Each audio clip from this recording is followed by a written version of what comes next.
నందమూరి తారక రామారావు గారి 30వ వర్ధంతి సందర్భంగా మనమందరం ఇక్కడ ఆయనకు ఘన నివాళులు అర్పించుకోవడానికి ఇక్కడ మనం సమావేశమయ్యాం.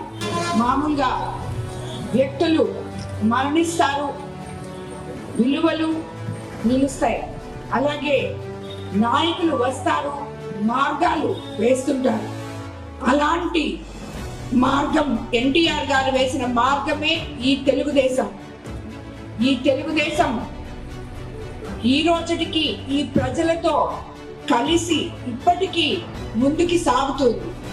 అలాగే ఎన్టీఆర్ అనే ఒక 3 అక్షరాలు 30 సంవత్సరాలైనా ఆయన మరణించి ఇంకా ప్రజల హృదయాల్లో అలాగే నిలిచిపోయింది అంటే అది ఆయన తెలుగు జాతికి ఇచ్చిన ఒక గొప్ప నమ్మకం ఎన్టీఆర్ అంటే.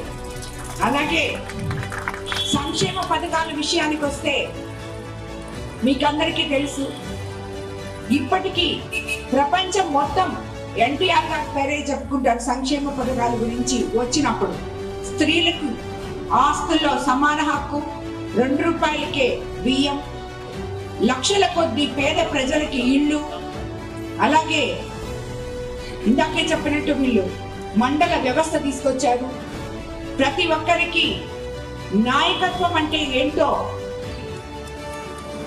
గ్రామాల నుంచి గ్రామ స్థాయి నాయకులు ఎక్కడి నుంచి పుడతారో అక్కడి నుంచి మండల వ్యవస్థను తీసుకొచ్చారు.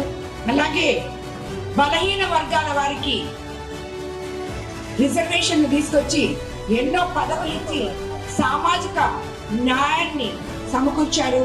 అలాగే మనకి తెలుగు గంగ ద్వారా రాయలసీమ సాగునీటి అవసరాలు తీర్చారు.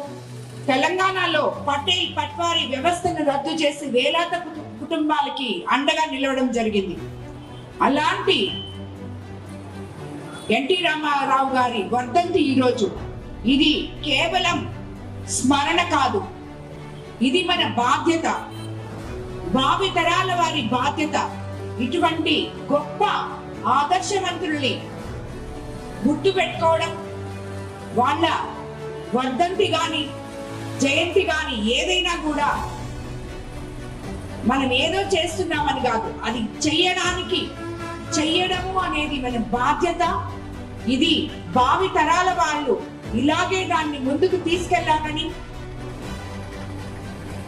మనం ఈరోజు ఆయన మరణించిన 30 సంవత్సరాల తర్వాత మొట్టమొదటిగా మన కోవూరు నియోజకవర్గంలో ఆయన కాంస్య విగ్రహాన్ని మనం ప్రతిష్ఠించుకోబోతున్నామని చెప్పి మీకు అందరికీ నేను ఈ సందర్భంగా తెలియజేసుకుంటున్నాను.